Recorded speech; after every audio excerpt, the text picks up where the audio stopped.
tokufa kaka ti wapi tozokufa na courant tokufa na mbula tokufa sous érosion tokufa na kuluna to vivre ndenge ni mais pourtant bakonza mboka baza tosenga bakonza mboka matadi baleza suka te ezane bandeli ya okeni ba Congo mais batala pe biso balekaka batala pe biso musu bazwa pe temps bango moko ba vivre ngo ba mona ngo ka na libulu ozo sama boy kuluna ezo profiter mais bazo botola ben sandia mabezo salama c'est que to senga bakonza mboka bosunga pe biso bakonzi nanu bayate banana mbule beti na ndenge sali ba dega oyo bakonzi na batikali kumona na te ememi batu na liwate mais ozomona ka ndeka ndako ezobuka na ndenge ezokita mais batu bazala prida ndenge bandaki tango ebande amoni aliboso tepe aliboso ekiti albafongoli na nzela sima babimi érosion ebandi lokola G érosion oyo nazomona ngo ndenge ezokola ngaza koleka na balabala oyo tina c'est pas chef Mbaki Nanenge érosion et mati ememi bandaku awa nyonso boye ezalaki nyonso bandaku église ami shone ezalaki sikana na se ekwei note ezalaki balabala munene to bandako leka to kititi kuna na se nyonso ozomona oyo esali boye ezalaki bandaku bato ezalaki eza na ba député na moment ya campagne pré-campagne baleka bapesa banonce balakisa libulo na ba TV na habité depuis baza eli bavandra kuna babosani na bango kimayala bato bazokufa tala bandako zokende bango bavandi na bango kuna na parlement tomonaka na biso mutu te kaka tomoni kaka lelo ka nde bino ndenge boya tomonaka na biso ndenge bamulo ebetaka beti esili bandako ekeyi bato bazokende tomoni na biso bato te na tomoni te bato baya batala tosala botozwa deso et tomonaka na biso te ba érosion otizo ko se causer boye eza via mauvaise dirigeance makabusu ya kolandela balandela kate et tout tozo ko senga na peuple congolais la muka to fongola misu to tia mayele ba kosa biso na polo na sardine te un petit souci kaka parce que bon moi je suis un de leurs et tout ça mais oye communauté kaka mampango bate komiko kende et tout ça nous on se réjouit mais bango baza bien et tout ça donc ma bezali. Avez-vous des odeurs qui vous dérangent et qui dérangent votre entourage? Ne vous inquiétez pas. GodAid met à votre disposition la crème miracle pour éliminer tous les odeurs du corps et vous garantir une fraîcheur permanente pendant 21 jours après une seule utilisation, contrairement aux déodorants qui ne font que masquer les odeurs. Fait à base des produits naturels dont des racines, plantes et fleurs, ce produit ne contient pas d'aluminium, ni d'alcool ou tout autre produit chimique. Appliquez dès maintenant la crème miracle sur vos aisselles ou toute autre zone du corps ciblée et libérez-vous de mauvaises odeurs. Avec la crème miracle, sentez la fraîcheur qui correspond à votre personnalité. Moté balandi ya PSB télévision, toza bongo na quartier Matadi Kibala na commune ya Mongafula. Toye bongo kosala découverte ya ba érosion ozo sala mambula na mbula pe population ya coin ya ville ya Kinshasa oyo bavandia baza ko se plaindre du jour le jour yango biso toyaki ko capter ba message na bango to information to maloba o baza nango pona ko transmettre na gouvernement congolais et bongo tozana équipe na biso boko découvrir binomoko maloba nini oyo population ya coin ya ville ya Kinshasa oyo baza nango bolanda.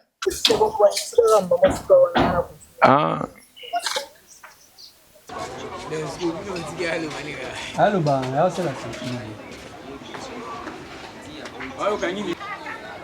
caméra, tu as objectif.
Ok, n'est-ce que placement au télémato sur le boulot venir à gagner en assis. Bueno Vista. Ouais. Bueno Vista. Le bosso de l'obéli ba érosion, ils a dit à quoi bani tout. ngomba na kati libolo sikoyo bango balingi kopesaka te maloba ke no wani yanzima kwali Tiens, viens. Viens, mchego mo bebe. Kebo nunga machel kuna na nini. Ya monte Cristo. Ah, picha tu alena mo ba mete. Ama mete yana zana ba. Hapa mshaona tu.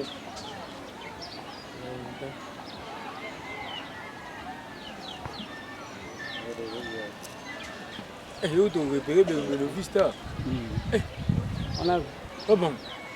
Tu vas se mettre de côté. Ah, la moni bon, hein.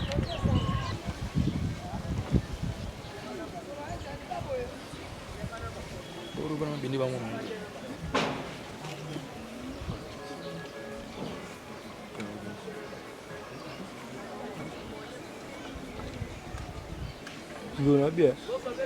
On ça parler. Ça parle.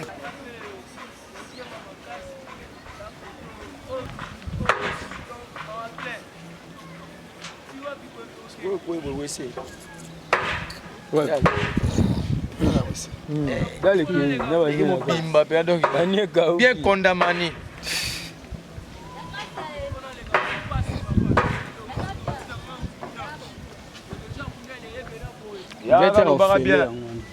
Oui, balandi à PSB Télévision, les lots, tout ça, on a quartier Matadi Kibala, précisément la commune à Mongafula, tu es qu'on faire découvrir une réalité aux populations à quoi vu la Kinshasa et Zobikela, ah, tout ça, on a des comoko, auto, copé Samote. Bonjour, Ndego. Bonjour, papa. Comment nani?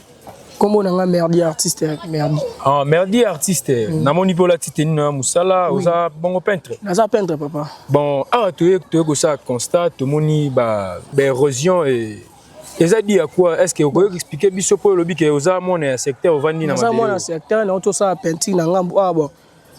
Pour na nzela eza pena pasi makasi. Tozo kemba. O tozo mona o eza ba mapangu bato basombaki. So otali kuna o mon église. Église a missionné zaki wana ezaki penza bien. Mais tu se retrouver un moment et comme boye to comme na pasi ah pena maman mukolo pona komata. Eza pasi to senga ba konjamboka batala rapé biso. Donc si je comprends bien que ah nyonso ezaki nango vraiment malamu. Ezaki nzela bat bolé kabanda ko zalaki. Eza bongo papa journaliste ah nyonso ezaki mapangu ndet omoni. Bat bazaki ba kimi. O koto omoni ezaki lupangu penga ndo futela ah. Ndo futela ana longwe pona bensandi. Soko tali kuneza munene makasi. Ba konjamboka bazolo beloko te. Boko misila biso ta message. Tozo kemba tande tibola to sa couleur na moi. Na matina toki bon bakuluna pe bazo profiter ko botolo ba mama biloko eza la pena passe population zo kemba. Donc c'est-à-dire que karana ba ndenge banzeleza ko kabona boye ba tupe ba perdre ba ndaku na bango ba parcelle ezaki eza perdu à cause ya ba mbula o eutai ko beta. Bon nde elange koti bona monde tiboza ndeti moya ko pema to ndenge ni. Bon tozaka ya ko pema te po mabele zo buka na ka yango moko ezali kamba solution. To singa ba konjamboka ba luka solution. Elanga te mais tozo vivre na passe. Si que tu as vraiment caméra na lancer message et pas ba konzamboka par rapport à la situation bozo vivre ah pour tolo ba ba koko mususu ba vanda boye ba sambela boye moyen ba katsanga mo ba kengambo wana eza lisute il faut ba tourner or que ah ndo lobby ezalaki placement boye ezalaki passable banda ko ezalaki ando tu expliquer ba église ezalaki ah mais actuellement ezali lisute disparaître compte tenu ya ba mbula o euté ko beta donc lancer message na yo ba konzamboka ba yoka ya mutu to senga ba konzamboka matariba leza sukate isane bandeli ya okeni ba Congo mais batala rapé biso balekaka batala rapé biso musu bazwa pe temps bango moko ba vivre ngo ba mona ngo ka na libulu ozo sama boy kulune zo profiter mais bazo botola ben sandia mabezo salama c'est que to senga ba konjamboka bo sunga pe biso papa moko banda ku ko sunga biso batawa na l'époque auta ko kufa papa Kolias yenda banda ko sala moins fort ya ko tondisa fulu mais tango akufi négligence ekoti donc esi ngaka ba konjamboka bakipe pe biso. Donc la seule solution au bino bozwa ezaka ke ba fulo bozana mona banda kunde boya ko boaka Nde to moni poubelle o. Poubelle o zo mona o. Nde yango zo sala mais ekosimba pe te po si eliami ya makasi déjà. To kufa kaka ti wapi. Tozo kufa na courant, to kufa na mbula, to kufa sous érosion, to kufa na kuluna. To vivre ndenge ni. Mais pourtant ba konza mboka baza. On a osenga ya mutuya basunga pe biso. Ça va, merci de gomerdi. Côté moko c'est que échappatoire.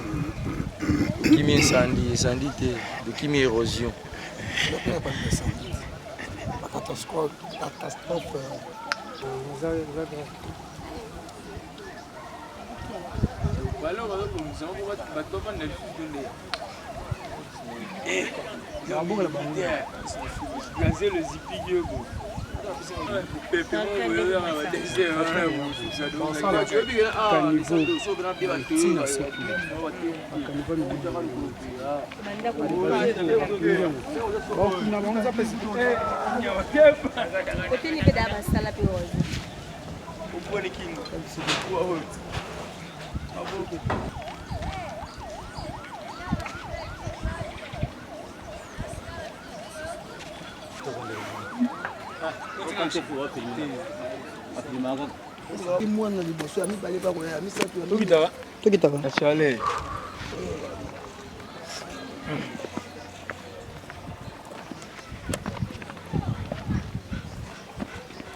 De là on a pardon. Achona.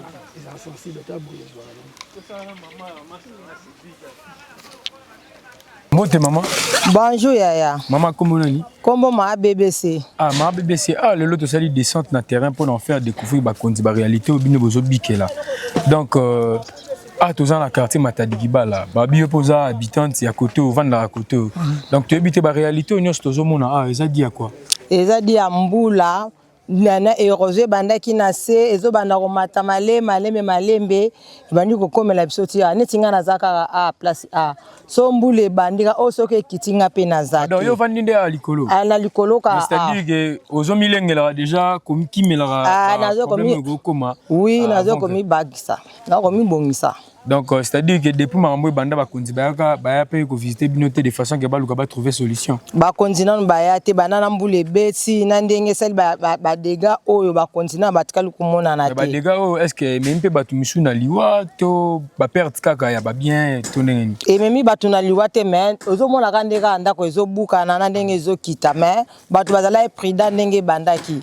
Tango bande amona liboso te pa liboso kiti alba fongoli na nzela sima babimi. Mais to kike nyonso tozomona lelo ekomi érosion za vide banda ko ezalaki batu banda côté ka ba église ezalaki mais le za suite ezaka di même réalité tu vois affirmer biso ke banda ko ezalaki to ndenge awa nyonso boy ezalaki nyonso bandako église a mission ezalaki sikana na se ekwei note ezalaki balabala munene to bandako leka to kititi kuna na se nyonso zomona o esali bozali bandako bato ezalaki donc ezaka di ya bambula ebetaki yango ne mutu ememi ba dégâts o nyonso. Oui, bambula. Si ko yo go lancer message n'est pas ba konzi po baluka ba trouver les bino mutu boza solution na le plus vite que possible. Ngelo no senga ba konzi ba sala preda ba osala la biso etake na on ebimina na makadam te. Bango bazela raso comme na makadam ba yepo ba sala. Tel mezana bone bandeli boye ba sala raté so ba moni batu ba ekeye batu ba kufi ba yepo ba sala. Ilo ngo za suka kaka na singa ba konzi to za bone bandeli boye ba ya ba sala la biso. Ça va, merci beaucoup. Merci Aya.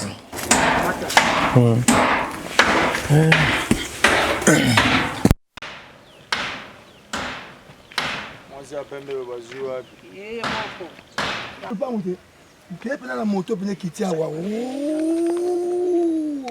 afin ezali pe likolo automatique pe moto pe na kiti na kiti to sali ma campagne na zone pe nzela ka o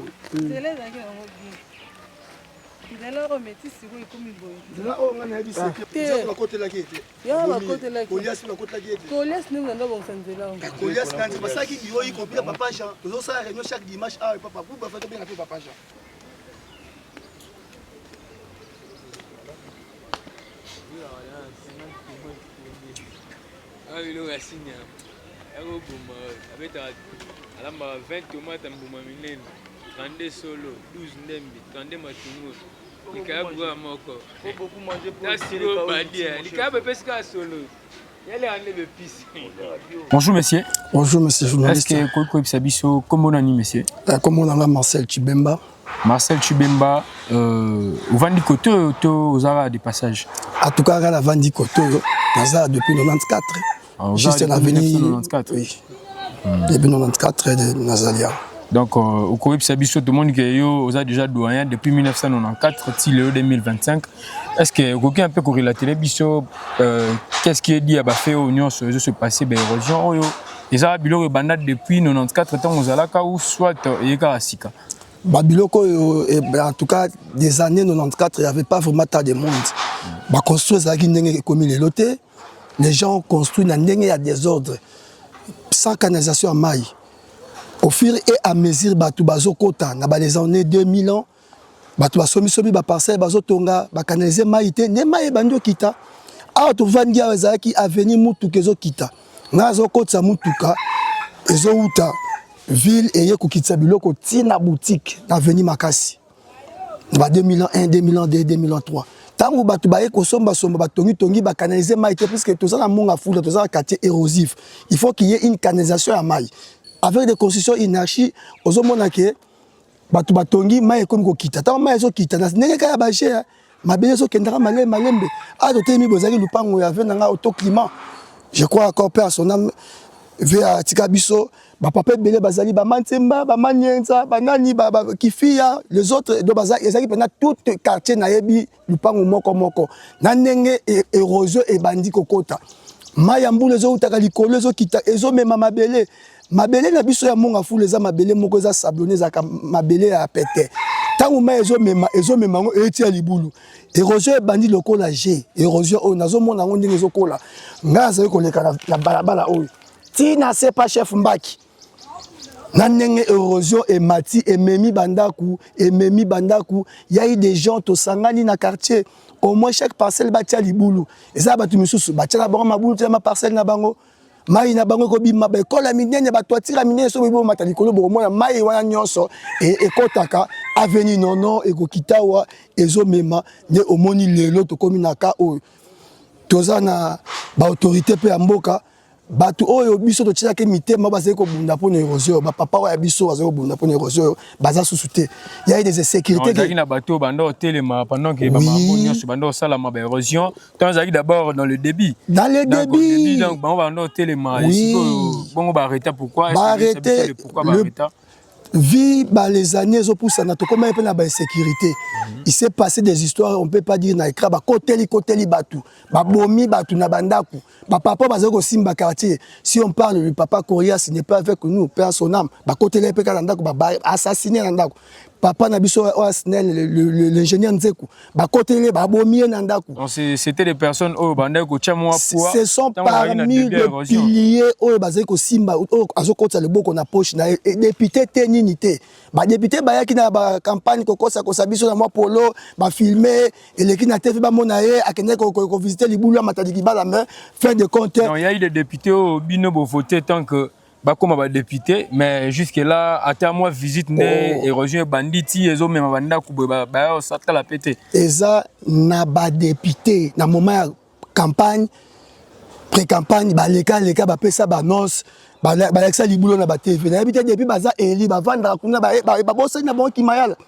batu bazo kufa kala ba banda ko zo kende bango ba vandi na bango kuna na parlement ba wazi ata to komana na campagne susu ba yesu pour ko sabiso likambo érosion bandi ocholo ba tantôt que banda ko zala kia donc même batu ba kufa to ba réalité mususu ya mabe plus que ko perdre ba bien les katonen Dieu est grand érosion oyo ndenge ezokola soki mbula ebeti et même na mabele lembi au moins na bovandi boyango au moins pendant to ça boye moi ko ikala ngomoko même na temi bozo banga je transpire au sentir non j'ai peur na so banga za permis rozo kapeka yango moko ko il y a pas eu de cas sauf que non Moutabuka na kikuna na CSK ya Sebeko babimisaki batu na se mabele le même érosion bimisaki mutu kuna ne batu bakufa 11 personnes au full et le mois likolo kuna batu o ya se kuna to bimisa batu to zaka érosion ote érosion eza à 3 mitu érosion o so bina zonga pena bien à moi je vais vous dire que non érosion o bani na 1995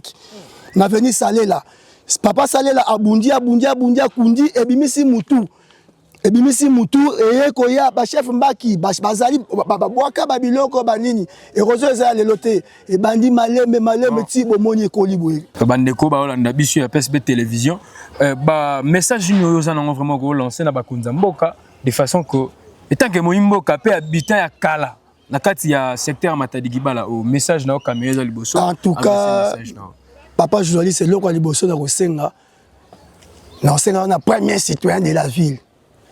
Premier citoyen de la ville, premier citoyen, c'est notre papa, le gouverneur. Deuxièmement, beaucoup mais c'est Nabiso ya Mongafula. Ba notable. Non, yepé banda za élu à Salitama tout tournété à ouais baba quartier ni za. Yeso kaya suka na wenze. Ba teli tante, ba pese rapport akei. Mais oya le seul mutatika ko koma awa so ya binatanga kombo na ye peut-être ekokimanga un député il y a une partie à Yaka, c'est une action, en tout cas. Action là, malgré ça, qui me soumis. Et ça qui n'a cadre de la campagne. Depuis Baza Eli, Moutoya gagné Awate. Les seuls Moutoya qui ont papa, ils sont à côté de la Bomi Nandako. Message na yo, Balandia PSP télévision, Bayoka. Message na population à Kinshasa Mumba. Message na clé et aux Alakaka, na Bakonzamboka, tous na Mongafula, eza commune.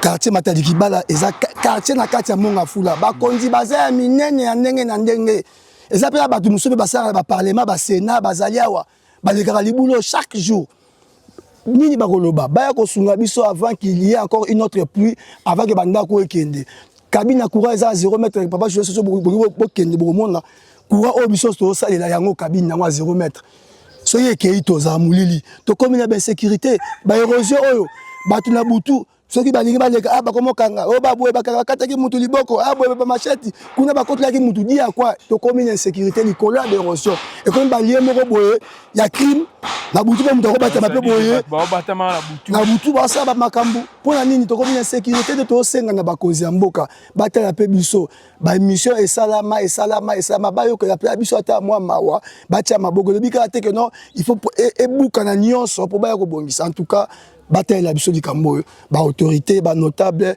ba député en tout cas bo sunga biso bana Matadi Kibala kala mingi tezo koma na prince ce comme na prince ne baye donc avec ne prince yango kaka à 500 mètres prince déjà route nationale numéro 1. D'accord, merci beaucoup Ndeko Chibemba.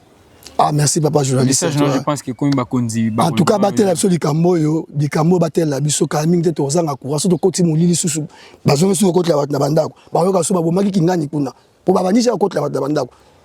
Ça va, merci beaucoup Ndeko Chibe. Merci Matondo papa.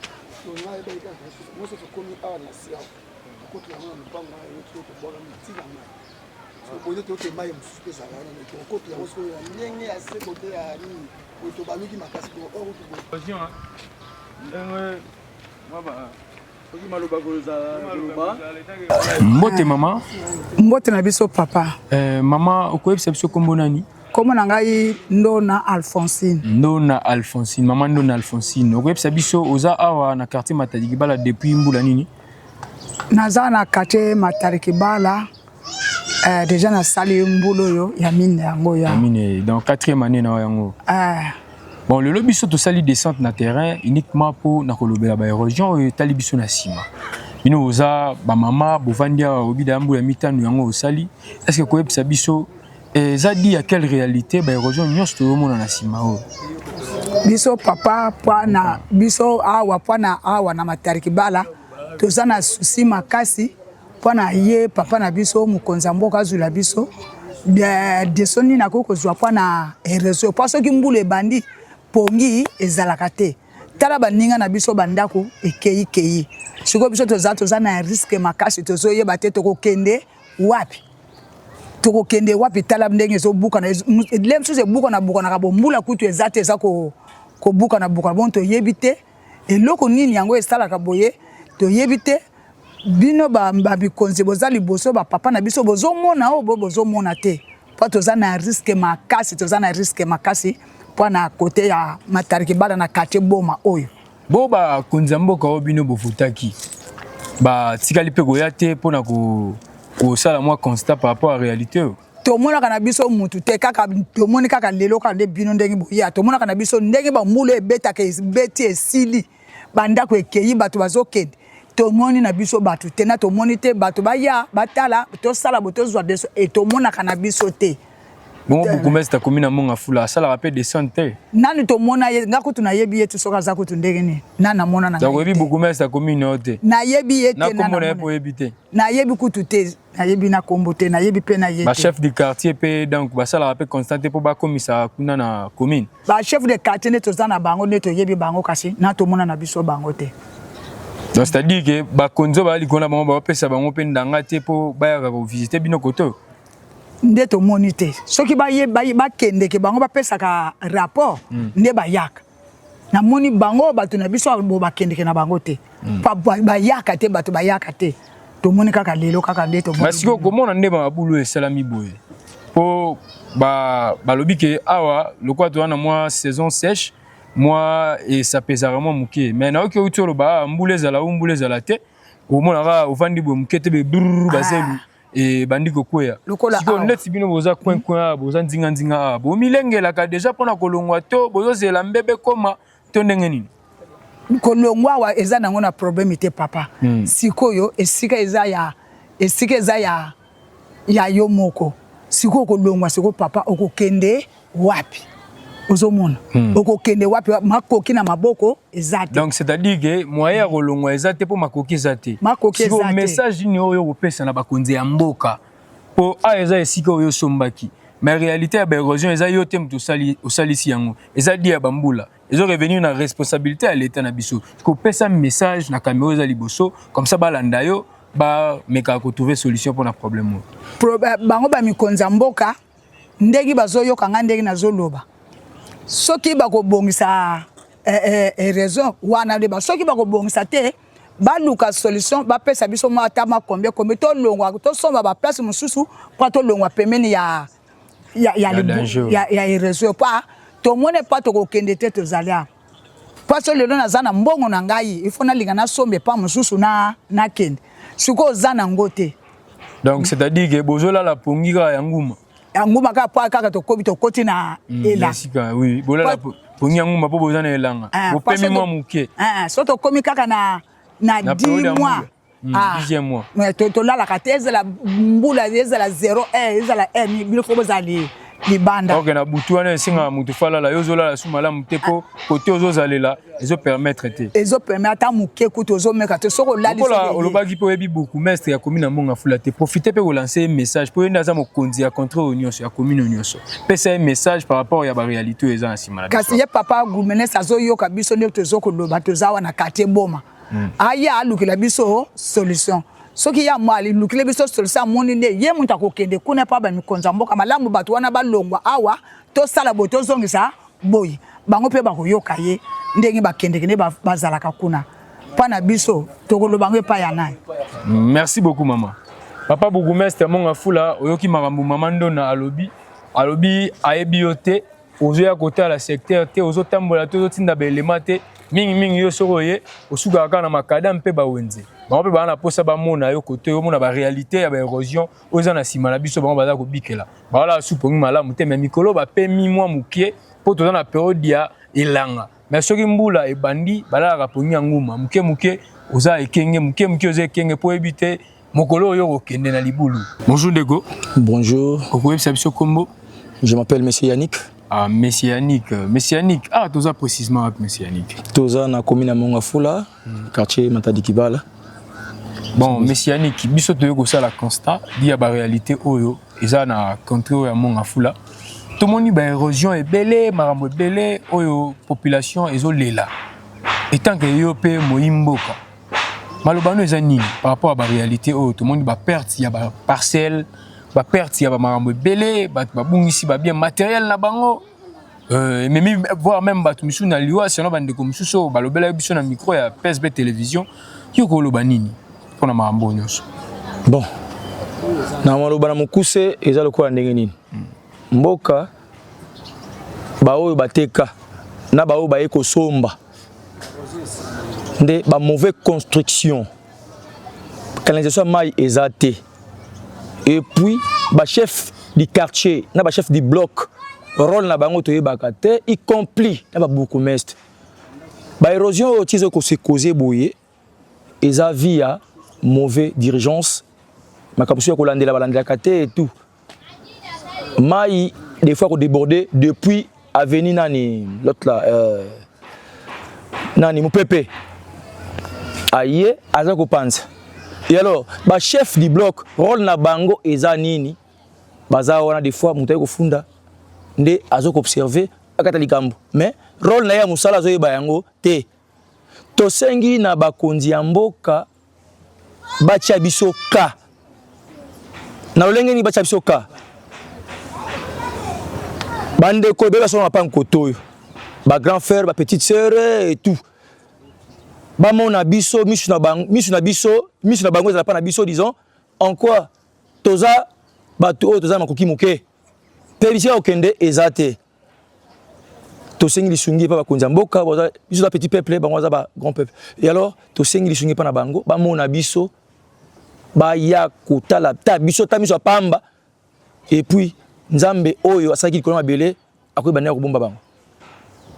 Oui, ndeko Yannick nayoki outi ko évoquer point moko important au lobby peut-être dit il y a ba manque il y a ba canalisation en mai parce que faut wana ko ramener on l'état congolais ou soit ko ramener on la bato nde outi ko loba bazana bozimuke yango baso mine esika oyo ko somba esika ezana problème te maintenant nako somba na sala makamu selongai mais chaque mboka topé avenue nyonso ezakana chef du bloc na yango chef du bloc azawana ko contrôler partout par-ci par-là ce qui quartier eza incliné azawana kin bosala libulu boy ce qui maye ekotaka boy kuna bosala boy mais awa suivi ezalaka te en vrai dur suivi ezalaka te donc suivi wana fait ba konzi mboka nde basala yango to population suivi wana premièrement eza biso bakolo mapangu ya kotoyo y compris na ba chef du bloc na ba chef du quartier beaucoup mais c'est kutu to éviter moi to koloba kombo ezate po ta kombo to yebaka te kombo na pe éviter ya beaucoup to éviter descente et le roté soki koloba moke ndosaka biso visite l'année coulée ndeko Eliezer Tambwe Mwamba asaka biso visite année coulée et alors le reste est là bakoya kaka awa comme ba député bakoya et puis basalika visite ya muke ba matina bango soki ba jeune ba jeune bien ba kuluna wana balandi bango et tout ba dispatcher ba moyen bango dans la poche pour que ba convaincre ba jeune ba ke wana soki ba sur na parlement ko nini to éviter ata mutu moko agoya kususu ko ata ni sac toujours azonga su arate ni sac quoi que ce soit ya kapé te donc objectif il y a ba député au lobby ya contré au ya monga fula ezalaka ke koya na mo moso na bango ko convaincre ba jeune na ba moment o ya ba élection voilà après wana ba sel na bango za wenda voilà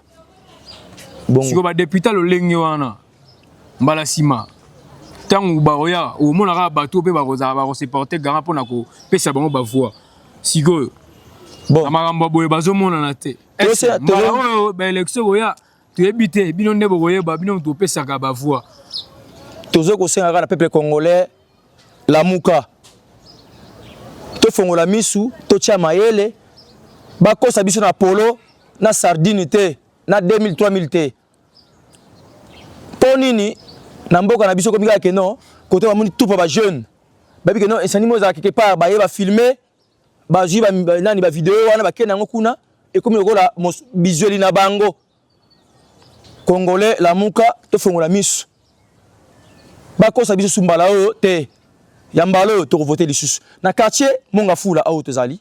Toza côté libulu, sima libulu, liboso libulu. Na kati mozindo sika.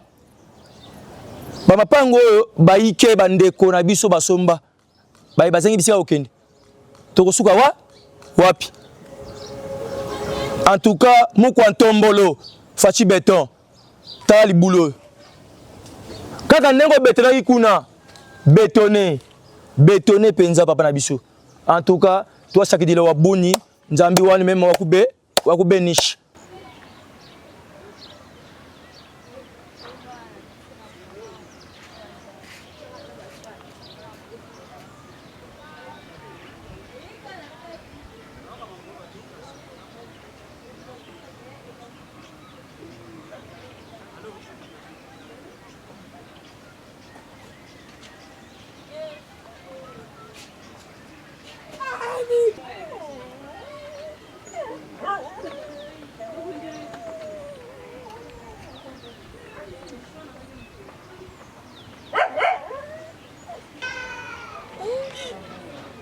Chibi.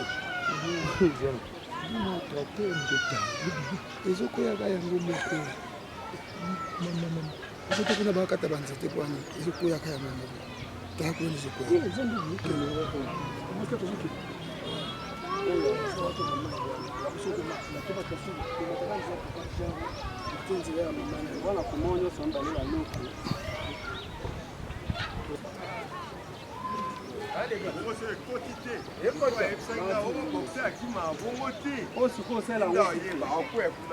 Bonjour messieurs. Bonjour papa.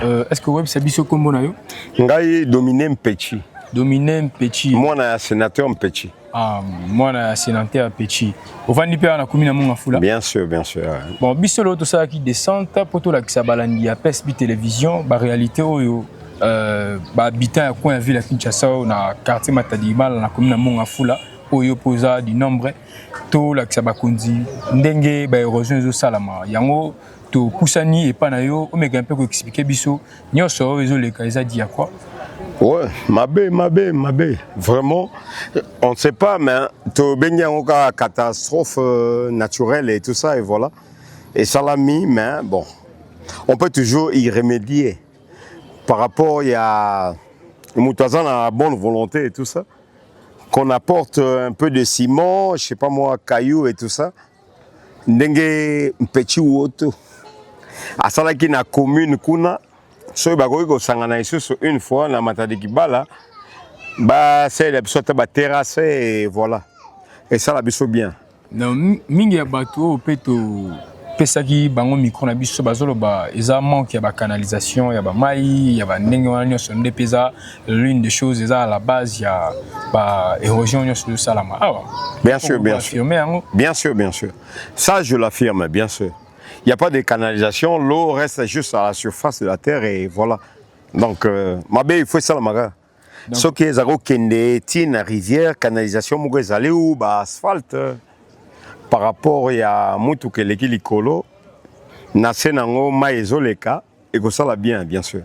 Si le message n'aurait pas bakonzo baolanda yo pour n'habitant ya coin au bazar ko souffrir ming et sali ba perte ya ba mapangu, ba perte ya ba bien matériel. Message non gros à la nini pour na bakonzi bayo kayo.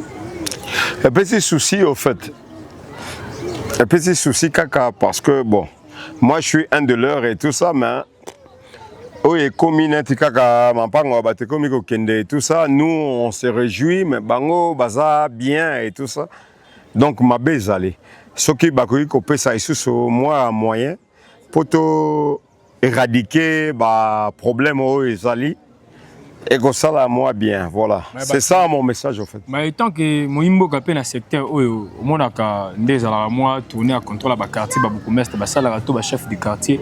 Mona ngo ba si on aura pona goya comme ça et permettre moi ba passer message na ba konzamboka. Non, ça on l'a jamais vu.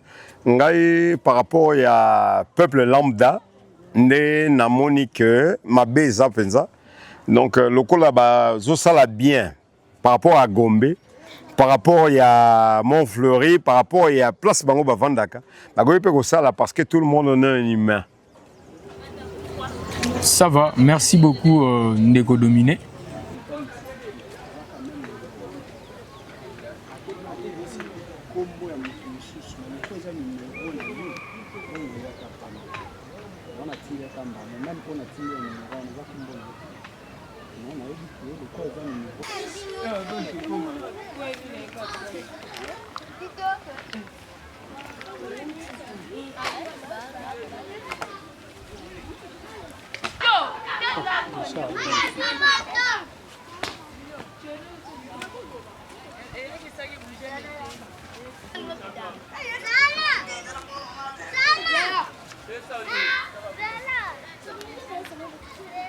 Balandi ya PSB télévision wana ezalaki bongo découverte oyo tobombelaki mpona bino mokolo na lelo tosalaki descente na commune ya Mongafula plus précisément na quartier Matadi Kibala wana tosalaki découverte par rapport ya lolenge bato bazala ko bikela donc érosion zo déranger population ya coin ya ville wana tomoni bino moko bolanda bolandi bomoni bien et érosion et même bandaku et même bongo bandaku et même bongo bien matériel ba condition nzela eza malamu te moye batu ba leka lisusu ezali malamu te ezaki descente na biso to sala ki bongo na quartier Matadi Kibala pona ko informer population en temps réel no boyo ki mileli ya batu et alors message ya batu nyonso ba leka na micro ya PSB télévision ba ose kolela surtout na commune na Mongafula ba leli obe pa beaucoup mestre ba ko ba été ba ebiete aya aluka à la descente pour population à coin ya Matadi Kibala ba mona ye comme ça comme ça message na bango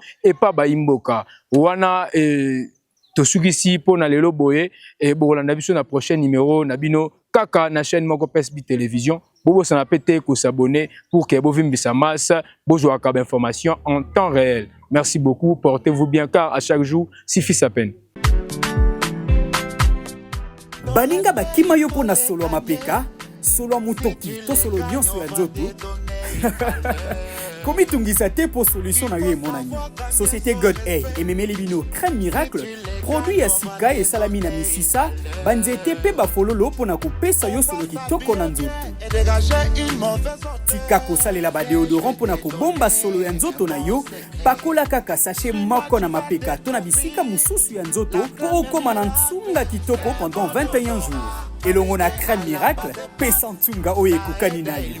Les mauvaises odeurs sur les corps.